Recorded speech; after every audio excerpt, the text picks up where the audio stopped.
Hey there friends, it's Missy again. Thanks so much for stopping by today. I have a brand new layout and process video to share for the Pinkfresh Studio design team. And I'm going to be starting with this beautiful paper from the Just a Little Lovely collection.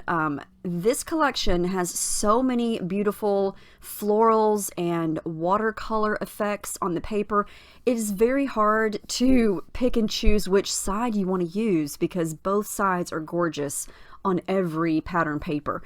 But I just really felt pulled to this beautiful wreath paper and I decided to fussy cut it out. And so I don't record this entire process because it did take a little bit of time. But here's the finished wreath, and I tried to cut out as much of it as I could and accidentally cut a little piece there so it came open, but you won't even be able to tell there. So once I'm done. Now I went through all the other pattern papers, and again, look at both sides of this paper. It's amazing. But I decided to go with this watercolor green and blue paper, and I decided to kind of twist and turn the wreath around a little bit until I got it just like I wanted it. And I'm going to scrap this really cute color photo of me and my oldest daughter, and I'm going to sort of try to tuck it in underneath some of the flowers there, just like you see me playing around with it there over on the left side, and then work embellishments and things around that. Now, you know me, if you follow me, you know I love to do mixed media. I can never just leave a background alone. I have to add something to it. That's just part of the fun process of scrapbooking for me, is getting a little bit messy. And so this pattern paper here has this nice big white spot over on the left. So I thought, well, that's a good spot to add some other colors. And if you look at the wreath, there's some really pretty dark purples and a little bit of this yellow orangey color. It's just a little bit of that, and then some light soft pinks. And so I thought I would play on those colors and add a little bit on this white area of the pattern paper. And then, you know, that's where my photo is going to sort of go, in that area. And so you're going to be able to see some of these watercolors peeking around the wreath, the flowers, and the photo. So I've got out my little tray there, and I've used it before. It's got all my Pinkfresh Studio watercolors in it.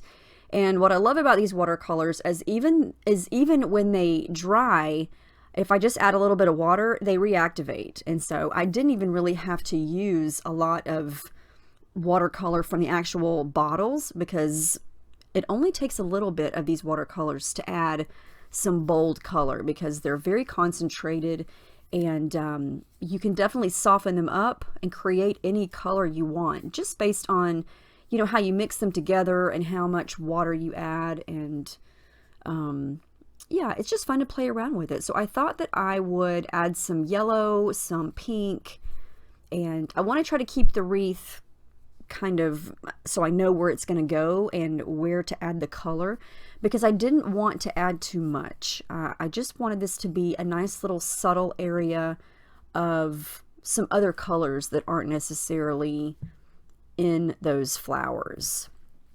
So it just takes me a little bit of time to play with that. I did add gesso first. You saw me do that, and that just sort of preps the paper.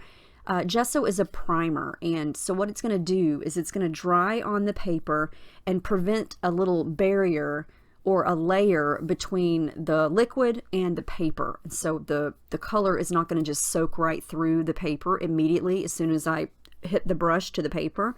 It's going to allow me to smudge and blend and move the color around a little bit before it dries.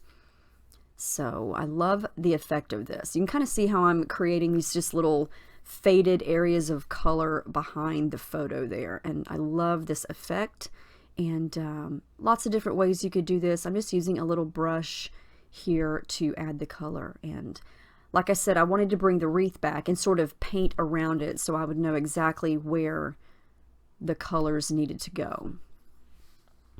So I'm mixing some pinks and some purples together.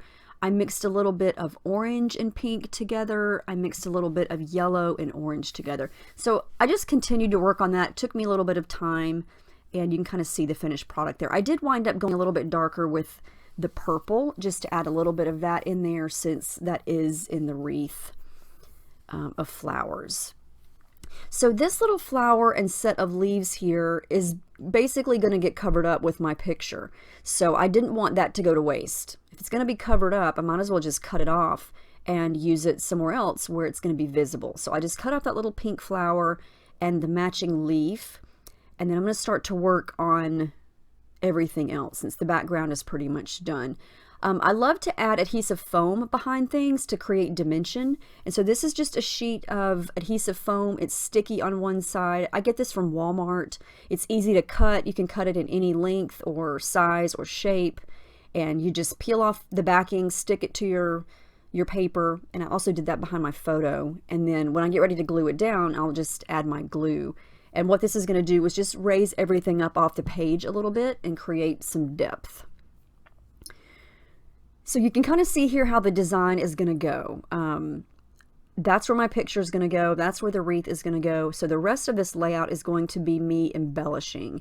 And this collection has some really beautiful embellishments. What I just did there was add some thread. I always like to add tangled thread to my layouts, and I just love the messy factor of it. It looks kind of whimsy. It adds pops of color and texture, and for me, the more texture that I can add to the background, the better. And I added some yellow over there to the right, since I didn't really have any yellow embellishments or flowers there at this time.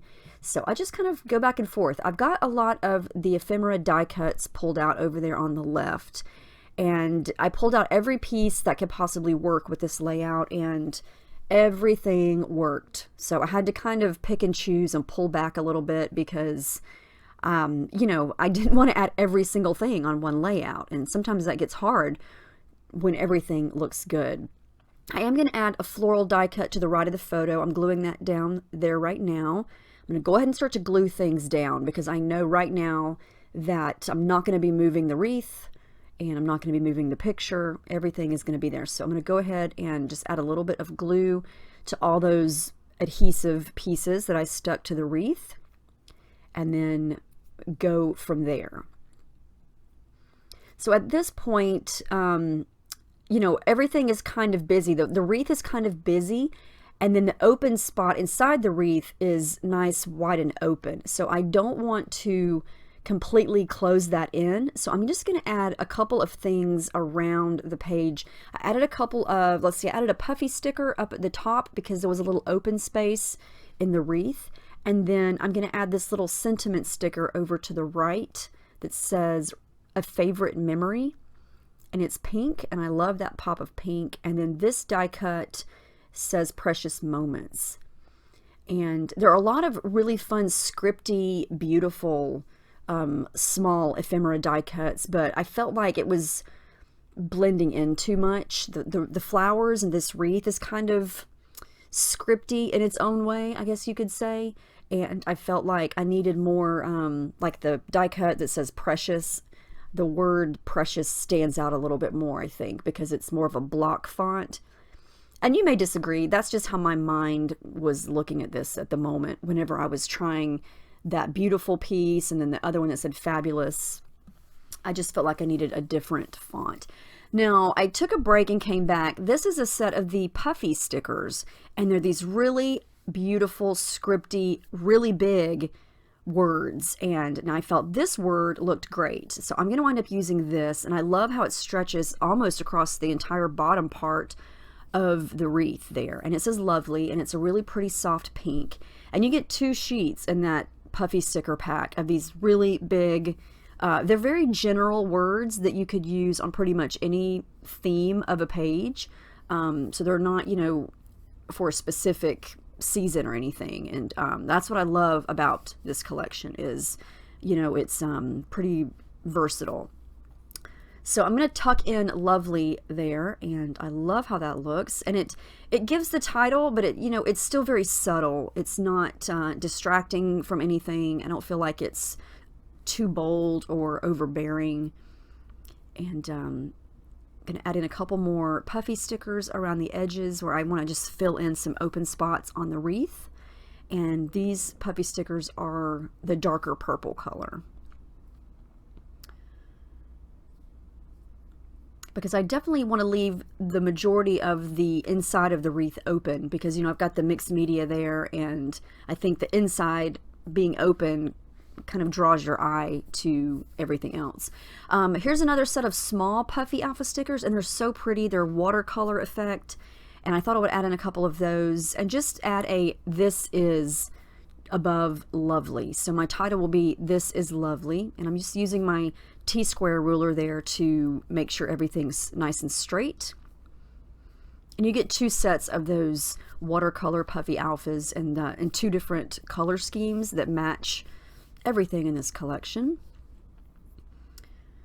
And then my journaling is going to go right under lovely, and to make sure that that's straight, I'm going to use my pencil to draw some lines, and then I'm going to use my gold metallic pen for my journaling here.